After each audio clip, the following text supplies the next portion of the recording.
네, 안녕하세요. 오늘은 당신은 치세의 능신이요, 난세에는 간웅이다 라는 허소의 평가를 알아보는 시간을 갖도록 하겠습니다. 읽어주시고요. 등장인물입니다. 일단 당연히 주인공인 청년 조조가 나오고요. 그리고 조조의 가족관계인 조순과 조등이 나옵니다.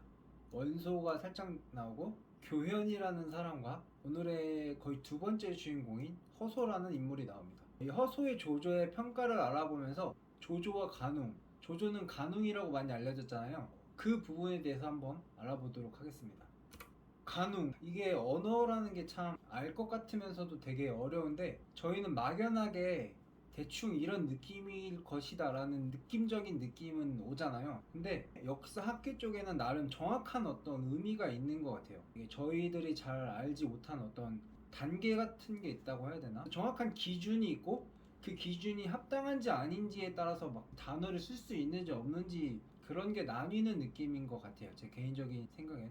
일단은 이 간웅은 간과 웅으로 나눠서 분석을 하고 있습니다. 이중택 교수는 간적을 얘기했어요. 간적은 간사하지만 기백이 없는 경우를 간적이라고 한다고 합니다. 여기서 기백을 되게 강조하는 것 같은데 어쨌든 그 대표적인 예로는 명나라 시대의 간신인 엄승이라는 사람을 예로 들고 있습니다. 남몰래 못된 짓을 꾸미고 좀도둑 같은 짓을 하는 사람들을 간적이라고 한다고 예를 들었는데 이 간적의 간과 효용이라는 말을 씁니다. 효용은 기백은 있는데 간사하지는 않는 경우를 효웅이라고 한다고 해요. 용맹하다, 재주가 뛰어나고 기백이 있다, 잘 길들여지지 않는 사람, 이런 사람들을 효웅이라고 한다고 합니다. 그래서 예를 들은 사람이 노숙이 유비를 효웅이라고 이렇게 말을 했다고 볼 수 있습니다. 그리고 또 다른 예로 동탁을 들긴 했는데요. 그러니까 동탁과 유비는 효웅에 속하나 봐요. 그 개념은 저도 정확하게는 잡지는 못했어요. 간적의 간과 효웅의 웅을 붙인 간교하면서도 영웅의 마음을 품은 인물, 이런 인물을 간웅이라고 하는데 조조가 이런 인물이라는 거예요. 조조의 출생에 대해서 먼저 얘기를 하는데요. 조조의 본래 성은 조씨일 수가 없다. 이거 많이 들어보셨나요? 진수의 삼국지에서 서한의 삼국 조참의 후예가 바로 조조라고 하는데 바로 어택 들어갑니다. 터무니없는 소리다 이건. 조는 부친 조승이 조등의 양자가 되면서 얻은 성씨이기 때문에 조조의 본래 성은 조씨일 수가 없다라고 바로 팩트 폭격을 가하는데요. 또 조조도 스스로도 나 조조는 조숙 진탁의 후예다라고 이 조씨 자신의 집안이 뿌리가 있는 집안이다 스스로도 이렇게 말하고 다닌 것 같은데요. 이중택 교수는 이것도 터무니없는 소리라고 합니다. 그러면서 동안 말년의 사회가 출신가문을 너무 따지다 보니까 정치적인 이유로 어쩔 수 없이 자화자찬을 한 것으로 추측이 된다고 말을 하고 있습니다. 이거는 이해가 가실 거예요. 왜냐면은 유비도 누가 뭐라고 해도 자기는 황손의 후예 유씨라고 그렇게 항상 강조하고 다니잖아요. 그런 걸 보면은 이 동아 말년의 사회가 확실히 뿌리를 되게 중요시했던 그런 걸 알 수 있고, 그렇기 때문에 조조도 뿌리가 있는 집안이다 이렇게 강조를 했던 것 같아요. 조조의 3대 이것도 다들 많이 알고 계실 텐데 이 조등이라는 사람 환관인데 아주 엄청난 영향력이 있는 환관이었다고 해요. 비정후 그리고 대장추. 이 대장추라는 게 성의 우두머리급의, 그러니까 지금으로 치면은 도지사급이라고 책에는 서술이 되어 있더라고요. 굉장히 높은 위치에 있는 그런 사람이죠. 그리고 사람됨은 환관 중에는 괜찮았대요. 당시에 어떤 지식인들과의 관계도 비교적 좋다고 나와 있습니다. 그러니까 절대적으로 하는 게 아니라 좀 약간 비교급 식으로 표현을 하는데 환관 중에 괜찮다, 그리고 비교적 지식인들과 관계가 좋다. 이런저런 나쁜 일도 많이 했다고 나오는데 뭐 좋은 일도 많이 했다고 이런 식으로, 그러니까 완전히 약하지만은 않은 사람인 것처럼 일단 표현을 했더라고요. 이런 조등이 양자로 조조의 아버지 조승을 드립니다. 근데 조승이 이 집안에 돈이 굉장히 많았나 봐요. 그래서 나중엔 태위라는 명목상 최고 군사 장관인 위치인가 봐요. 이게 좀 명예직 같은 건가 봐요, 태위가. 근데 1억 전을 주고 매수를 했다고 합니다. 전의 가치가 얼마인지는 모르겠지만 대충 받는 느낌으로만 봐도 엄청난 돈을 들여가지고 좀 산 느낌이죠. 근데 조승이 아들 교육에는 관심이 없었다고 합니다. 그래서 조주 스스로도 나중에 글을 썼는데 3사의 가르침도 없었고 과정의 훈육도 듣지 못했노라 이렇게 말을 하는데, 삼사는 이제 맹자의 어머니가 맹자를 교육하기 위해 3번의 이상 이야기를 말하는 거라고 해요. 그리고 과정은 공자가 아들에게 2번의 가르침을 줬던 일을 말을 하는데, 그러니까 한마디로 부모님한테 어떤 교육을 받은 적이 없다라는 걸 스스로 조조가 말을 한 거죠. 조조가 어린 시절 문제아가 된 이유를 심플하게 설명을 합니다. 가정 형편, 집안에 돈은 많아요. 근데 가정 교육은 안 시켰어요. 그러니까 하고 싶은 거는 막 하면서 제재 같은 것도 받지 않으니까 문제아가 됐다. 그래가지고 근거로 2가지 조조의 에피소드를 설명을 합니다. 첫 번째는 조조의 숙부를 골탕 먹인 조조인데, 어린 조조가 이제 숙부가 자꾸 터치를 하니까 좀 꼰대 같다고 생각을 했나봐요. 그래가지고 골탕을 먹이려고 중풍에 걸린 것처럼 얼굴에 어떤 마비가 온 것처럼 해가지고 숙부가 아빠인 조승에게 가서 말을 하니까 조승이 깜짝 놀라가지고 아들을 찾았죠. 그래서 조조가 이제 아빠를 만났는데 태어나게 있으면서 아무 일 없다는 듯이 하면서, 숙부는 원래 자신을 별로 안 좋아하니까 없는 일도 이렇게 꾸며가지고 했다고 이런 식으로 말을 하는 거예요. 그래서 조승이 더 이상 이제 숙부를 믿지 않게 만들었다고 합니다. 2번째는 이제 원소가 등장을 합니다.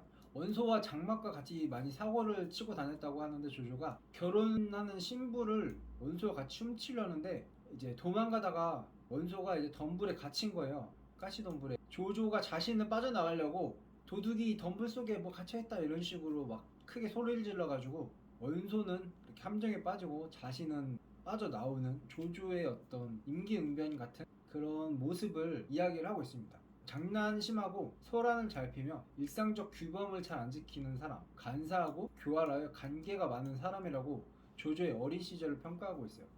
일상적 규범을 잘 안 지키는 사람, 이거는 삼국지에 보면 성공한 캐릭터들은 다 이런 느낌이죠. 정해진 룰은 안 따르고 자기만의 생각을 펼쳐나가는 그런 사람. 조조도 그랬다는 거예요. 거기에 더해서 이제 간사하고 교활하고 간계가 많은 그런 점들도 있다는 거.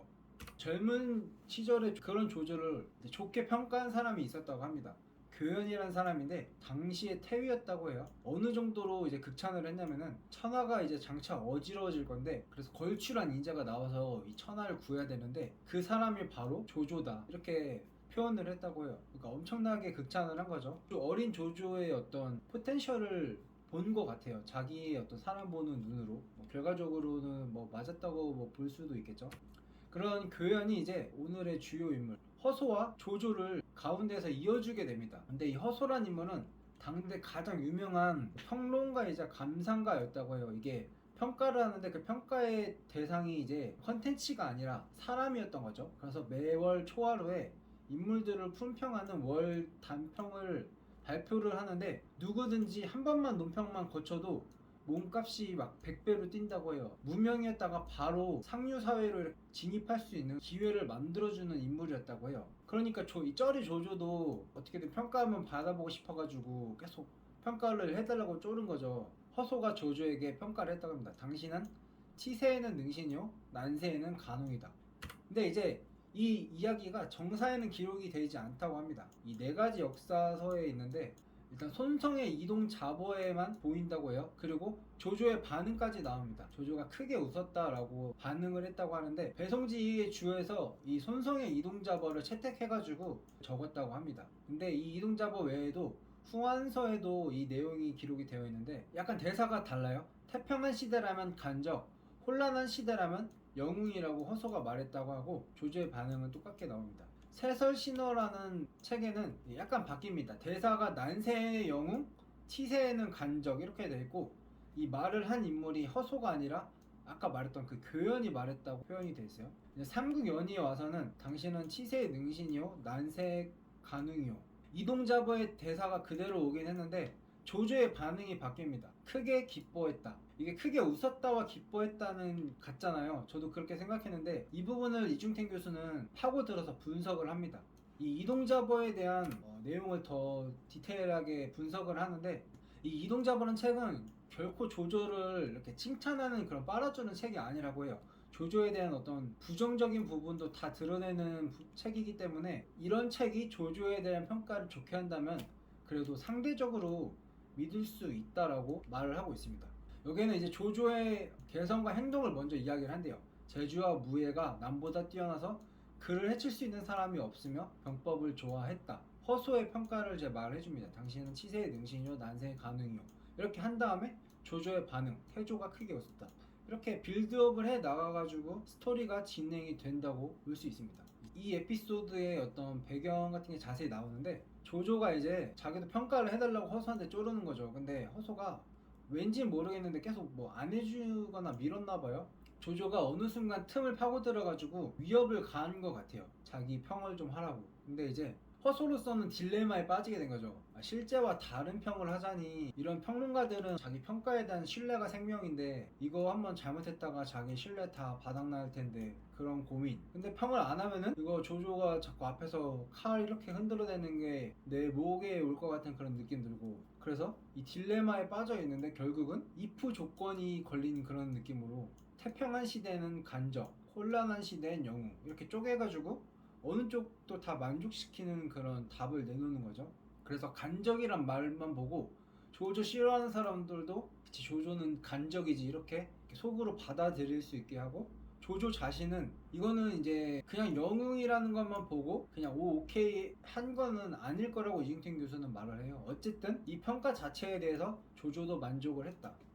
아까 말했듯이 이 조조의 반응을 되게 중요하게 여겼던 것 같아요. 그래서 이 부분을 파고듭니다. 크게 기뻐했다는, 즐겁다 하나의 감정이라서 이거는 진실이 아니라는 거예요. 그래서 천박하다라는 표현을 썼어요. 삼국연의의 허소와 조조의 이야기는 천박하다. 그리고 삼국연의에는 이 허소가 평가한 배경도 나와 있지가 않다고 합니다. 근데 이제 후한서의 내용을 보면은 이 크게 웃었다라는 게 뜻이 여러 개가 있다는 거예요. 조조는 일단은 첫째는 내가 어떻게 치세의 능신이고 난세의 가능이 될 수 있겠나, 이 가소롭다는 의미가 담겨 있을 수 있고, 원래 원하는 거는 치세의 능신인데 상황이 여의치가 않다. 그래서 어쩔 수 없다면 난세의 가능? 그것도 괜찮다. 오케이. 이런 의미도 있을 수 있고, 조조 자신은 능신이고 뭐고 가능이고 안에 나는 상관없이 뛰어난 인물이야, 다 될 수 있어, 일단 상관없다는 그런 마인드, 이렇게 세 가지로 설명을 하고 있습니다. 그래서 이 상관없다는 이 대범함, 누가 뭐라고 하든지 자기식대로 하겠다는 이런 여유만만한 모습이 영웅의 본 모습이다. 그래서 조조는 영웅이다, 그냥 영웅이 아니라 가능이다 라는 결론. 그래서 조조는 가능이다 라는 거를 허소의 조조 평가를 더해가지고 설명을 마무리하고 있습니다. 오늘 내용 여기까지였고요. 앞으로도 조조의 이야기는 계속 나오고 다음 컨텐츠로 찾아뵙도록 하겠습니다. 안녕. よいぞよいぞよいぞよいぞ